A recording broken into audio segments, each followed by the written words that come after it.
Yay, Morning Huddle time. Let's get into it right now, shall we? If you have not seen Morning Huddle, it's kind of like Sports Light for all you casual sports fans. A few things you might want to know. Off the top of the show, I said that I was out in a school night. Yeah. Because I was at the Leaf game last night, and the Leafers looked pretty darn good as they were playing. Good game to be at. Yeah, for sure. They were taking on the Philadelphia Flyers, coming off a loss in Nashville on Saturday. Caryn, this one really no contest. Even though the Flyers scored first, it was all Leafers after that, thanks to Johnny Tavares. He's having a great season. He scored 2 goals, 2 assists, 4-point night for Johnny T. Also, we should add in Willie Nylander. He became the second 40-goal scorer in the NHL this season. He, too, also had a couple of goals. Third straight season hitting the 40-goal mark. Leafs win easily, 7-2, so they move back into a tie with Florida for first in the Atlantic. They have won 4 of 5 games, so now they head west. They go to the West Coast this weekend. They play San Jose, LA Kings, and the Anaheim Ducks. That starts tomorrow night in San Jose. We were talking about Alex Ovechkin a couple of days ago because he's chasing this record that nobody thought would be broken. What, 7 more goals? Yeah, he needed 7 more goals to beat Wayne Gretzky's all-time goals record. He now needs 6 more goals because he was in Winnipeg taking on the Jets, and he scored number 889 of his illustrious career, now 6 away from passing the all-time goals record held by the great one. It was his 57th goal against the Thrashers Jets franchise. Remember, they used to be in Atlanta before they moved to Winnipeg. That is the most goals against any team.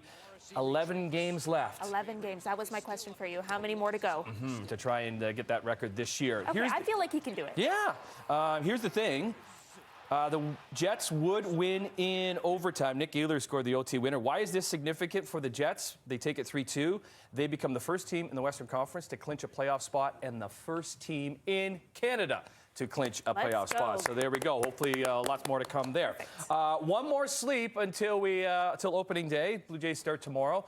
All of Major League Baseball starts tomorrow, which means there's a lot of rookies that are going to be making their debuts. For Cam Smith of the Houston Astros, it was an emotional one when he found out. Take a look at this.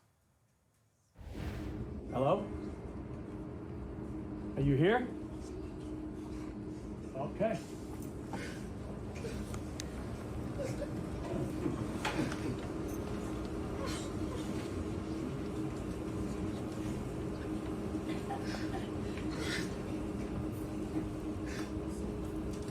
Okay, so that's Cam Smith. He's 22. They brought in his mom I'm tearing up. to tell him that he actually made the team. His actually whole family was in the clubhouse to tell him, and he broke down crying. When he saw his mom, he's really, really emotional. I can get behind this because if I see my mom, especially when you do an achievement like that to make the team. The silence in that room. I know, but then have their moment. Kind of embarrassing though, because he's breaking down to tears. It was a special moment, but it had some thinking. And Tom Hanks saying this. Because there's no crying in baseball. There's no crying in baseball. No crying.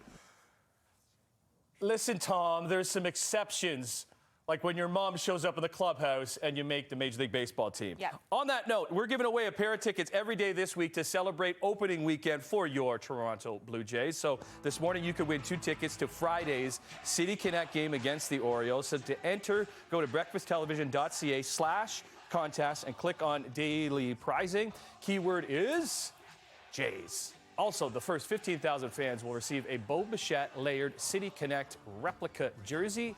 There it is right there. Coming up a little bit later on the show, Caryn, we're going to have veteran Jays reporter Hazel May on the couch with me, breaking down what to expect in the 2025 season.